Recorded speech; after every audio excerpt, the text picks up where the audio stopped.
여러분 안녕하십니까? 10월 28일 JCN 모닝뉴스입니다.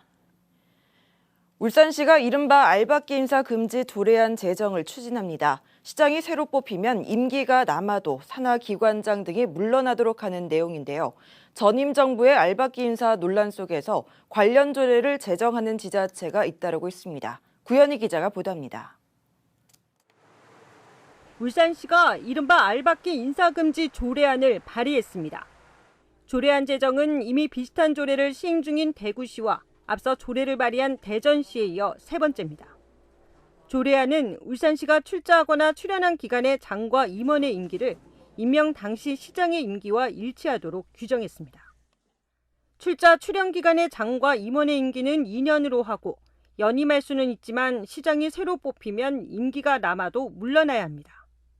적용 대상은 울산경제진흥원과 울산신용보증재단, 울산 테크노파크 등 울산시가 출자하거나 출연한 기관 9곳입니다. 다만 울산도시공사와 울산시설공단, 울산연구원은 상위 법령 때문에 적용 대상에서 제외됩니다. 울산시는 소위 알박기 인사의 폐해를 없애고 원활한 시정 운영을 위해서라고 설명했습니다. 출연 기간의 장과 임원의 임기를 시장과 동일하게 함으로써 시정을 원활하게 추진하고자 조례를 발의하게 되었습니다. 하지만 시장이 바뀔 때마다 기관장이 줄사퇴하는 것에 대한 우려의 목소리도 나옵니다. 기관 운영의 자율성과 업무의 연속성에 영향을 줄 수 있는 데다 알박기 인사 논란을 제도화하는 것 자체가 바람직하지 않다는 겁니다. 공무원 임명권과 관련해 의무와 책임을 다하지 않았을 경우를 제하고는 신분 보장이 된다는 대원칙이 훼손되지 않을까라는 문제가 있을 듯하고요. 전문성, 정책 영역에 대한 검증 우선이 아니라 내 편심기라는 부작용이 더 커지지 않을까라는 점이 우려됩니다. 해당 조례안은 오는 12월 울산시의회 의결을 거친 뒤 공포한 날부터 시행될 예정입니다. 이 조례가 시행되면 그동안 논란이 되어온 울산시 산하 공공기관장들의 거취에도 영향을 미칠 전망입니다. JCN 뉴스 구현입니다. 울산시의 지방채 발행액이 역대 최고를 기록하면서 울산시가 재정 건전성을 위한 강도 높은 허리띠 졸라매기에 나섭니다. 시는 지난 민선 7기 때 지방채 차입금이 3,300억 원으로 역대 최고를 기록했고 채무 비율도 서울과 대구에 이어 가장 많은 18.53%까지 치솟았다며 재정 운영에 특단의 조치가 필요하다고 밝혔습니다. 시는 코로나19 등의 영향으로 민선 7기의 복지 분야 국비 보조 사업의 재정 규모가 54%나 급증했고 공무원 정원이 922명 증가하면서 인건비도 33.1% 증가했으며 시내버스 재정 적자를 메우는데도 연간 1,100억 원가량이 소요됐다고 밝혔습니다. 시는 당장 내년에 울산시가 갚아야 할 채무액인 1,300억 원 가운데 1,000억 원을 우선 상환하는 한편 불필요한 사업비 삭감과 조직 개편 등을 통해 재정 건전성을 확보할 방침입니다. 울산시가 맑은 물 확보를 위한 종합계획을 수립하기 위해 내년 1월 중에 용역을 착수하겠다고 밝혔습니다. 울산시는 정치락 시의원의 서면 질문에 대한 답변을 통해 반구대 암각화 보존에 따른 사연댐 수위 조절과 연동해 운문댐물의 울산 공급 계획이 정부 차원에서 추진되고 있지만 쉽지 않은 상황이라고 진단했습니다. 이에 따라 울산시는 내년 1월 중으로 자체 용역에 착수해 맑은 물 확보를 위한 최적의 방안을 찾아 정부에 대응하는 논리를 개발하겠다고 밝혔습니다. 웅촌 지역의 조속한 도시개발과 정비를 요구하는 주민들의 목소리가 높아지고 있습니다.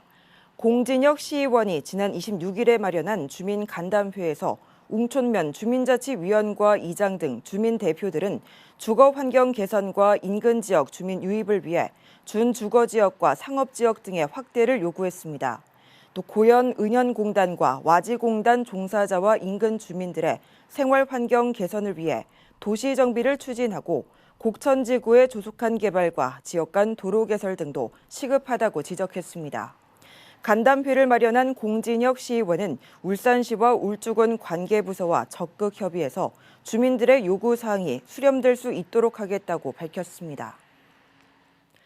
울산 수출이 글로벌 경기 불황 속에서도 18개월 연속 증가세를 이어가며 8년 만에 수출 900억 달러 달성에 파란불이 켜졌습니다. 한국무역협회 울산지역본부는 지난달 울산 수출이 1년 전보다 19.9% 증가했다고 밝혔습니다. 품목별로는 석유 제품 수출이 1년 전보다 69.5% 증가했고 자동차 수출도 28% 증가했습니다. 무역협회는 경기 침체 우려로 수출 여건이 불안한 가운데서도 울산 수출은 주력 품목을 중심으로 두 자릿수 증가세를 보이고 있다며 올해 수출이 900억 달러 달성이 가능할 것으로 내다봤습니다. 대학생들이 다양한 분야를 꿈꿀 수 있는 일자리 인프라가 울산에 조성되고 있습니다. 울산시와 울산정보산업진흥원이 글로벌 게임센터와 웹툰 캠퍼스를 구축하고 콘텐츠 사업을 위한 발판을 마련했습니다. 김나래 기자가 그 현장을 다녀왔습니다. 만 15세에서 34세까지를 모두 청년이라 부릅니다. 2020년 기준 울산의 청년들은 약 20만 명. 이 청년들이 마음에 드는 직장을 찾아 구직 활동에 나서고 있지만 울산 청년 인구의 고용률은 47.6%, 경제활동 참가율은 51.6%로 7대 특광역시 중 가장 낮습니다. 특히 울산은 제조업 등 산업 분야의 일자리가 치우쳐 있어 문화나 예술, 정보통신 등의 다른 분야를 희망하는 청년들은 취업을 위해 다른 지역으로 떠나고 있는 것이 현실입니다. 이에 울산시와 울산정보산업진흥원은 청년들의 관심을 끌 수 있는 미래지향적인 일자리 구성을 위해 울산 글로벌 게임센터와 울산 웹툰 캠퍼스를 중구 혁신도시에 구축했습니다. 개소하게 되는 울산 글로벌 게임센터와 울산 웹툰 캠퍼스는 지역의 청년들이 일자리를 창출할 수 있고 청년들의 창의적인 사고를 충분히 게임 산업과 웹툰 산업으로 전환시킬 수 있는 그러한 역할을 할 예정입니다. 글로벌 게임센터는 게임 산업을 육성하고 이와 관련된 일자리를 창출하기 위해 구축됐는데 현재 코스닥 상장사인 에이트원을 비롯해 5개 기업이 이곳에 입주해 있습니다.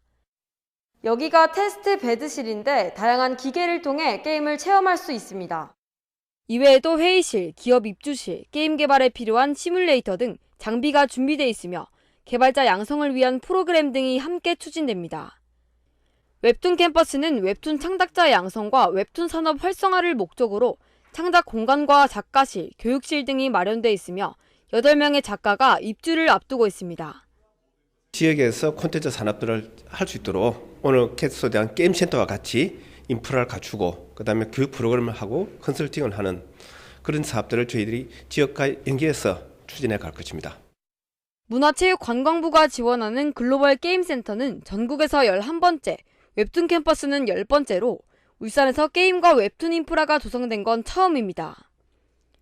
울산의 청년들이 다양한 분야에서 꿈을 펼칠 수 있는 여건이 하루빨리 정착되길 기대해봅니다.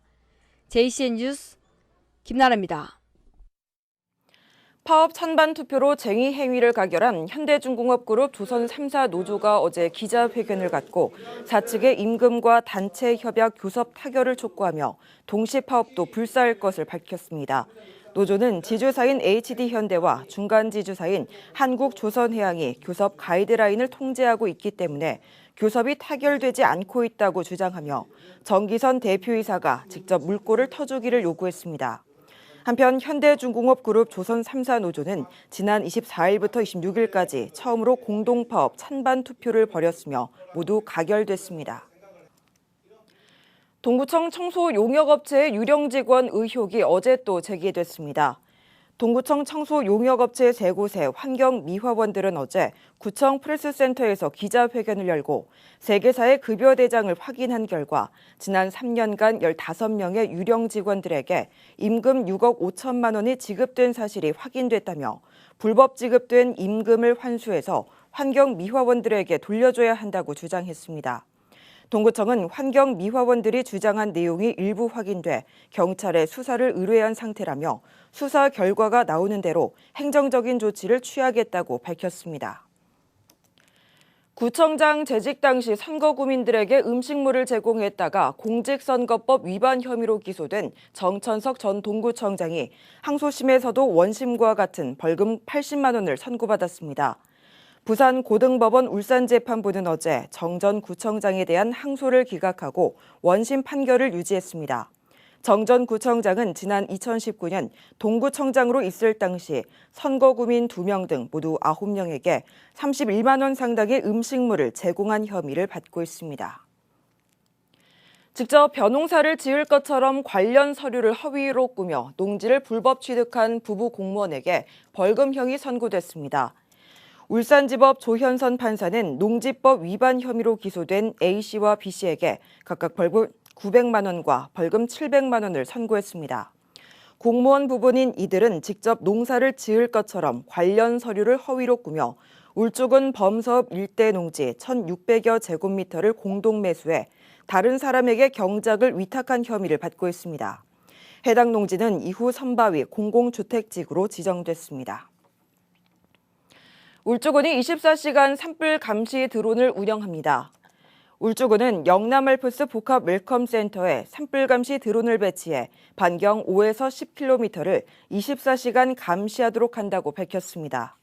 촬영 영상은 울주군 드론 통합관제센터와 산불 담당자에게 전송됩니다. 울주군은 24시간 드론 운영을 통해 산불 예방과 안전사고에 적극 대응할 것으로 기대하고 있습니다. 모텔로 억질로 끌려간 여성이 가해 남성을 피해 달아나다가 숨진 사건. 알고 보니 가해 남성은 피해 여성 부부와 5년 넘게 알고 지낸 사이였습니다. 징역 10년을 선고받은 남성이 돌연 항소심에서 혐의를 부인하는 등 태도가 돌변했습니다. 그날 무슨 일이 있었던 걸까요? 심농 기자가 취재했습니다. 지난해 12월 울산의 한 스크린 골프 연습장. 오후 8시쯤 이곳에서 술을 마시던 남성과 피해 여성이 다음날 새벽 1시쯤 연습장 밖으로 나옵니다. 이들은 함께 택시를 탔는데 남성은 술에 취해 제대로 몸을 가누지 못하는 여성을 계속해서 추행합니다.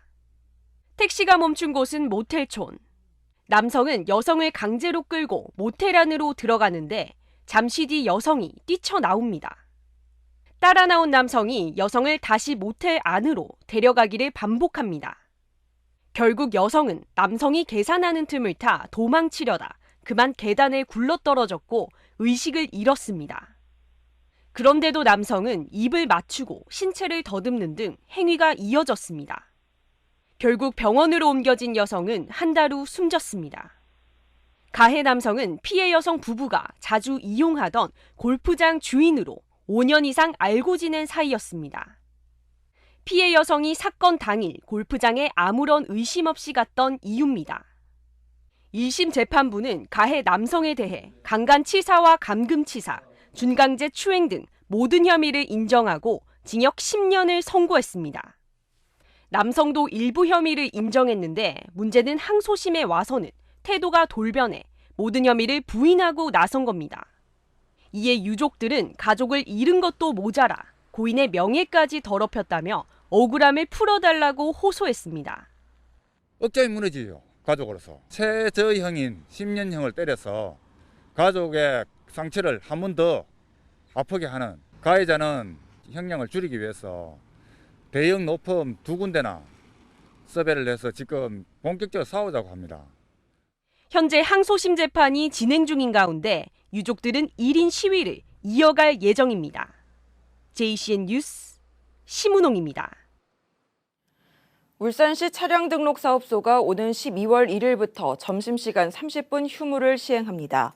차량 등록 사업소는 본격 시행에 앞서 11월 한 달간을 시범 운영 기간으로 정하고 홍보할 계획입니다. 점심시간 30분 휴무는 번호판 발급 대행사 소속 근로자들의 고충을 덜어주기 위한 것으로 앞으로 이 시간에는 차량 번호판 제작이나 탈부착 등의 업무가 중단됩니다.